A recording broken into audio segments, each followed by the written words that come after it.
Ini ang Digicast Negros 10, ang top 10 nga balita sa Negros Island region ng amon idulong sa inyo. Kagyaring aton top story subong nga adlaw, Abril 22. Molasses spill nga nagluntad sa Binalbagan River na contain na. DRMC sang La Carlota nag-recommend nga wala anay isang dalag kung ang mga outdoor nga pagdililipon sa syudad. Senior citizen patay sa sunog sa San Carlos City. BCPO nagklaro nga ang driver ang pasakana sang kaso amo gid ang nagadala sing Innova na nakabunggo sa mga nagaprosesyon. Kag sa good vibes, pagpanagtag sang Punjabi Indian sang ilimnon nga tubig sa mga sumilimba, ginpasalamatan sang simbahan Katoliko. Initanan sa Digicast Negros 10.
Sa number 10, tatlo ka mga classrooms na sunog sa isa ka eskwelahan sa Valle Hermoso sa Negros Oriental. Nasunog ang porsyon sa Molobolo Elementary School sa Valle Hermoso, Negros Oriental, Lunes ang aga. Sunod sa Bureau of Fire Protection, tatlo tanan ka mga classrooms ang nagkalasunog. Naglabot pa sa 3 ka oras antes na palong ang kalayo na nagsugod sa first floor sa school building. Ginbudlayan man ang mga bumbero bangod tuman kabas og sang kalayo. Ginabulubanta ang ayara sa 300,000 pesos ang balor sang halit sang kalayo. Ginausisa pa sa BFP kung ano ang ginhalinan sang kalayo. Wala na sa mga estudyante sa natabo ang sunog bangod na tapos na ang school year. Pero may mga learning materials nga naabo sa sunog.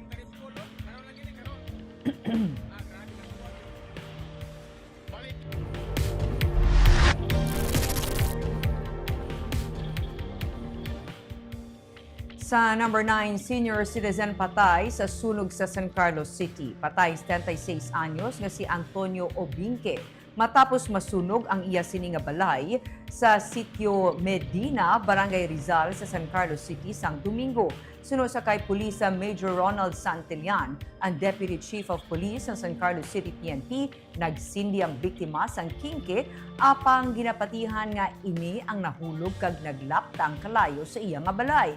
Dugang pa sang pulis nga may kabudlayan sa paggiho ang biktima kag nagaisahanon lang sa iya nga balay gani wala na siya makagwa. Wala man may nakita nga foul play ang PNP sa insidente.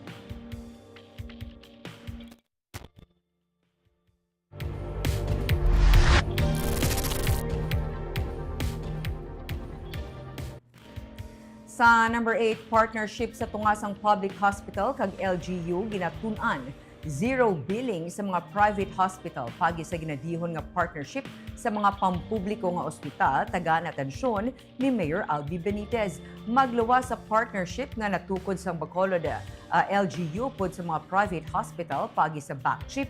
Ginatun-an karon ni Mayor Albi Benitez nga matigayon ang kasugtanan sa tunga sa mga public hospital kag private hospital agud nga matigayon ang zero billing program para sa mga pasyente nga nagakinahanglan sang hospital assistance. Sa records ng backchip, may masobra na sa 2,000 na kabuligan pagi sa flagship program sang Benitez administration. Ginatuyo sang alkalde nga man-nationalize ang local program kung matagaan kahigayunan sa Kongreso. Humalin sa nasuguran ang comprehensive health program, naglabot na sa 140,000 ang nangin miyembro. Ginatun-an naman sa katapos ng konseho ang pagdugang sang pondo para mapasanyog pang serbisyo sa mga nagakinahanglan sang bulig halin sa financial kag medical assistance. It is possible. In fact, we are contemplating a program and trying to lobby a program sa national government.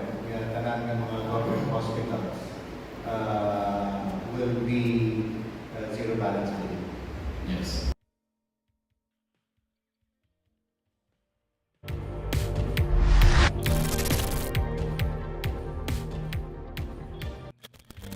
Sa number 7, siyam ka mga taytay sa Bacolod, ginapakayo. Humalin sa nga nagligad nga bulan, ginsugura na sa DPWH ang retrofitting project sa Mambulok Bridge 2 nga nagaangot sa Dalan Gatuslao. Kabahin lamang ini sa siyam ka mga taytay nga ginakaayo agud mapasiguro nga mabakod kag mapaiway ang posible pag-collapse sang daan nga mga taytay sa syudad. May 59 million pesos ang ginpain para sa bridge repair project. Ginsiling ni DPWH District Engineer Leia Hamero, nagapadayon man karon ang road preventive maintenance projects ng DPWH sa 17 ka mga areas. Masobra sa 789 million pesos ang ginpain nga pondo para sa asphalt overlay kag repairs sa mga dalanon nga sarang maglawig sa malapit isa ka bulan.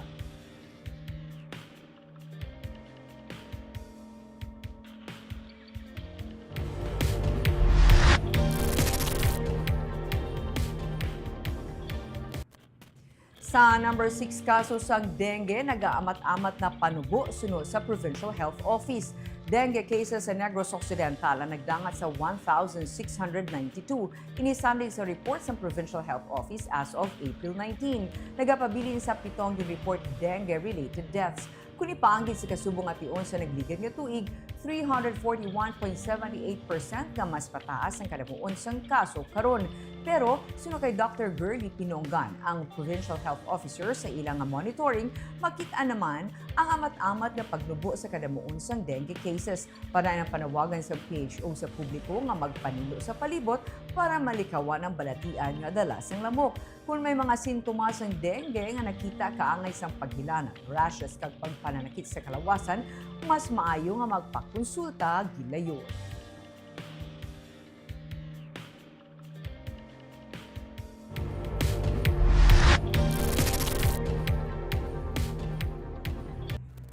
Sa number 5, 398 ka automated counting machines para sa Bacolod ang nag-abot na. Yara na sa storage areas ang Comelec Bacolod at 398 ka mga ACM nga pagagamiton sa natalana nga May 12 automated elections. Ginpahayag ni City Election Officer Attorney Revo Sorbito nga kumpleto ng ACM kag natalana ini nga ipaidalom sa final testing and sealing sa Mayo 7.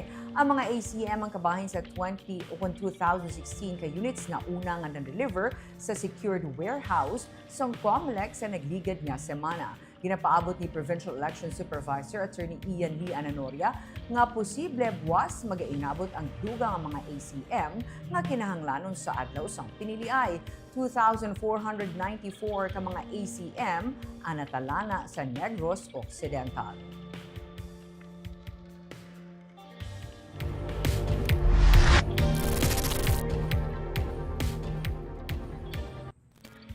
Sa number 4, BCPO ginklaro nga ang na-detain nga Indian national among drivers ng Innova nga nag-arado sa mga nagaprosesyon sa Barangay Alangilan sa Bacolod. Taliwas sa mga alegasyon, ginklaro ni Bacolod City Police Office Director Police Colonel Joresti Coronica nga duha ka testigo ang nagpamatuod nga si Jagpreet Singh, ang driver sa Toyota Innova nga nag-arado sa mga nagprosesyon nga ginkamatay sang 3 ka mga persona kag pagkasama sa 16 ka iban pa sa tinalikdan nga Biyernes Santo sa Alangilan. Gindugang ni Coronica nga nagpositibo sa alcohol test ang 37 anyos nga driver bisan pa nagpanginwala ini nga nakainom sang matabo ang insidente. Ginakabig sang pamunuan sa BCPO nga isa ka airtight case ang napasaka nga kaso nga reckless imprudence resulting in multiple homicide, multiple physical injuries and damage to property batok kay Singh. Ginpasakaan man siya sa separado nga kaso angot sa driving under the influence of liquor. Ginpahayag ni Mayor Albi Benitez nga paagi sa DSSD sarang maghatag sa medical assistance ang syudad sa 16 ka mga pasyente, duha sa ila nakagwa na sa ospital. Ang City Health Office magapatigayon man sang psychological therapy sa mga nabiktima sa aksidente. So we have two witnesses. Ang isa, one of the participants ng procession, and the other, dito sa may ipalagyuhan nila, nga nakita ang isa ng pagbuhat niya sa driver's side, siya niya ang nakaito.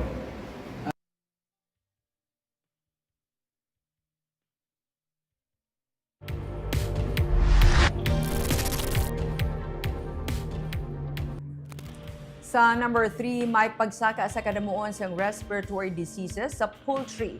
Provincial Veterinary Office na nakamutik sang pagsaka sang respiratory illness sa kasapatan labi na sa poultry. Inisunod kay Dr. Placida Lemana, ang provincial veterinarian nga nagpaathag nga dala sa mainit nga panahon kag pagtupa man sang ulan, hindi malikawan ang pagmasakit sa mga kasapatan. Masamigid man nga nagakatabo ini dala sang bioklima gani nagaabiso siya labi na sa poultry nga likawan ang pagginutok sa mga manok sa mga kurong. Importante man nga hatagan sang tubig sa tanan nga tion ang kasapatan, lakip na ang mga hinuptanan. Sa mga mahilig magpabayo sa mga ido panugyan niya, likawan ini bango nagadugang ang ginabatsyag nila nga kainiton. Sa may mga kasapatan nga ginalawig siguraduhon nga ibutang sila sa handong, labi na kung nagatagi ti ang init. Sa karon ng Provincial Veterinary Office na nagapanghatag sang electrolytes lakip na vitamins para mapabakod ang resistensya sang kasapatan. Sa nakita namon, actually damo ang mga cases nga nag-slipon, amo na bala kay tungod nga kung hindi maibitar nga may tupa man nga gamay nga ulan. So kung may sudden change sa weather, amo ginaang nakitaan sang aton nga mga field personnel, no. So ang aton nga ginidiya panghatag lang kami electrolytes, no, multivitamins with electrolytes para lang iban-ibanan ang ilang dehydration kag hindi gid matamaan, no.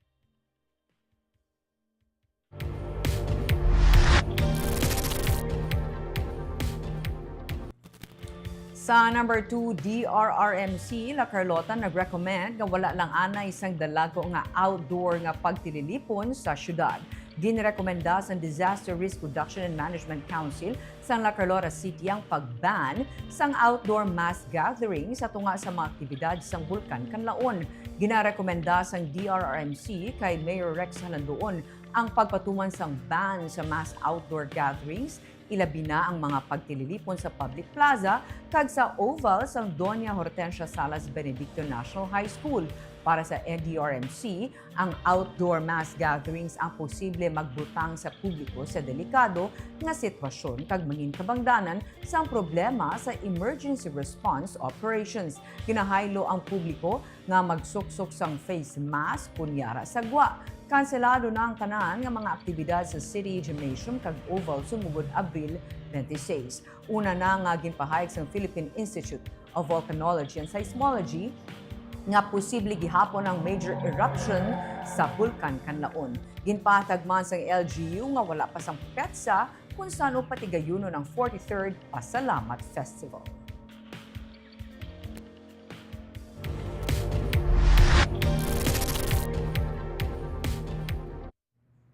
Kag sa number 1, Molasses spill nga nagluntad sa Binalbagan River na contain na. Apat ka mga barangay sa Binalbagan ang naapektuhan sa molasses spill gikan sa isa ka sentral. Ginsiling naman sang alkalde nga contained na ang molasses spill sa karon. Ginsiling ni Forester Lucia Salazar, ang Supervising Environment Specialist sa Sendro Kabankalan, nga sila nagpadulong sa lugar sa Lunes o pwedeng tiglawas ang iban nga ahensya lakip lang sa LGU Binalbagan para mag-investigate sa natabo. Nagpatuman na sila sa nga water sampling kag napadala na ini sa Iloilo kag sa karon ginahulat ang resulta. Ginakos ang Binalbagan Isabela Sugar Company o kon Biscom nga ang ila pond type nga stockpile para sa molasses ang nagmoist suno kay Salazar. Sang Abril 19, dalaman sa mataas nga heat index suno kay Salazar, nag-explode ang ilang nga pond type stockpile para sa molasses. Sa Biscom report, may 4,980 katoneladas ang molasses ini, pero natungod sa natabo, 2,400 tons na lang ang nabiling suno kay Salazar. Masobra sa 60% ang spillage. May mga sandbags naman nga ginpamutang ang Biscom.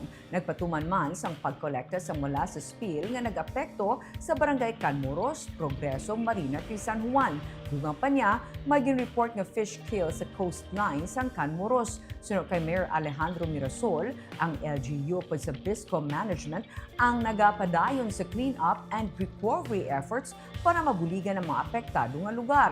Wala man direkta nga naapektuhan ang palangahuyan sa mga mangingisda, suno kay Mirasol, pangun sa baybayon man ang mga mangingisda nagapanagat. Nagakaigo naman nga sabton sa nga Biscom manatabo, kag depende na ini sa Environment Management Bureau, suno sa alkalde. Kay ang aton nga molasses, although agricultural products siya, waste of agricultural products, but same no, kung sobra naman siya nga naula, sobra man siya nga sobra ang iyang volume, makadaot, makahalit man gihapon sa aton nga palibot. And allegedly, based sa report ni Sir Kay ni Zamora, there were fish kills na natabo sa may Canmoros. No?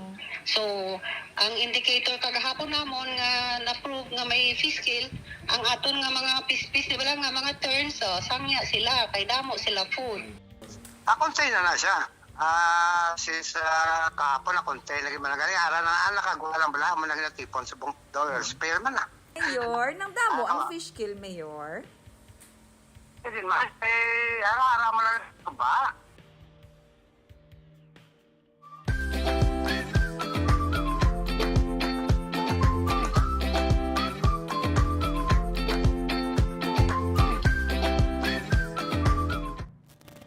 Sa Good Vibes, pagpanagtag sang Punjabi Indians ang ilimnon nga tubig sa mga sumilimda, ginapasalamatan sang simbahan Katoliko. Ini eksena nga naabtan sang archipelago nga vlogger sa may downtown area sa Bacolod hapon sa Biyernes Santo. Ang mga Punjabi Indians sang Sikh temple sa may Herbias ang nagpanagtag sa ilimnon nga tubig sa mga nagtampong sa prosesyon kag nagabisita iglesia. May gin-set up man sila nga lamesa sa agwa sa San Sebastian Cathedral. Gani sa isa ka post sa San Sebastian Cathedral, nagpasalamat ang simbahan Katoliko sa ilang sa pihak sang nagkalain-laing relihiyon kag pagtulungan. Wala sila nagakalipat nga magbulig sa ila isip katawo.